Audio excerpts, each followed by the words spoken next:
Hey hello WhatsApp guys, কি অবস্থা সবার? আশা করি সবাই অনেক ভালো আছেন। আমিও আপনাদের দোয়া এবং ভালোবাসায় অনেক ভালো আছি। তো আজকে ভিডিওটা হতে চলেছে অনেক ইন্টারেস্টিং, তো একটু স্কিপ না করে ফুল ভিডিওটা দেখুন, আশা করি ভালো লাগবে। তো আজকে আমি আপনাদের সামনে আমার একটা ফ্রেন্ডকে ইনভাইট দিব। তো তাকে আমি বট আইডি থেকে ইনভাইট দিব এবং তাকে বলবো আমার বড় আইডি হ্যাক হয়ে গেছে। তো তারপর তার রিঅ্যাকশনটা দেখব, সে আসলেই আমাকে ভালোবাসে না ভালোবাসে না। তো চলুন। তো আমি এখন বট আইডিতে চলে এসেছি আর তাকে এখন অ্যাড দিব। তো চলো তাকে আগে গ্রুপটা আমি করে নেই। তো তাকে আগে অ্যাড দেই। তো চলে আসো, এসে গেছে। তো সে অ্যাড দেওয়ার সাথে নিয়ে গেছে। তো হেই হ্যালো হ্যালো শুভ, কি অবস্থা তোর? ভালো আছিস? কে রে তুই? কে রে নোবরা? জানি না ভাই, এইসব ফ্রেন্ড লিস্টে কই থেকে আসে ভাই? তুই কে ভাই বল তো, তুই আমার ফ্রেন্ড লিস্টে কিভাবে ঢুকলি? আরে আমি মাহিন, আমাকে চিনতে পারতেছিস না?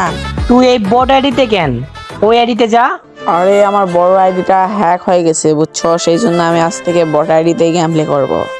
আচ্ছা তুই আগে আমার লেভেলে আয়, আমি আবার বট টোটোর সাথে কথা বলি না। তোর লেভেল থেকে আমার লেভেল অনেক হাই, বুঝছস না ভাই? আইডি হ্যাক হয়ে গেছে বলে আজকে তুই এরকম করতেছিস আমার সাথে? সি বন্ধু, এটা আশা করিনি তোর থেকে। আচ্ছা বন্ধু বাদ দে, চল না একটা ম্যাচ খেলে আসি। তোর মতো বটের সাথে গেম প্লে করলে আমার মাইনাস লেগে যাবো, বুঝছস নাই? যা তুই আগে আমার লেভেলে আয় ভাই, তারপর আমার সাথে গেম খেলিস। বন্ধু একটা ম্যাচই তো, চল খেলে আসি না? কি হবে একটা ম্যাচ খেললে? আমার সাথে খেলার কি তোর কোনো যোগ্যতা আছে বেটা?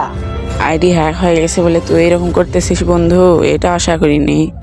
আর তোরে দেখে বুঝতে পারলাম যে স্বার্থ ছাড়া কেউই ভালোবাসে না। হ্যাঁ, এরকমই কিছু বন্ধু থাকে সবার জীবনে, যারা ভালো সময় সব সময় পাশে থাকবে, খারাপ সময় এলে তোমার কাছ থেকে দূরে সরে যাবে। এইটাই দুনিয়া, এইটাই বাস্তব। ভিডিওটা ভালো লাগলে লাইক করে সাবস্ক্রাইব করে পাশেই থাকুন।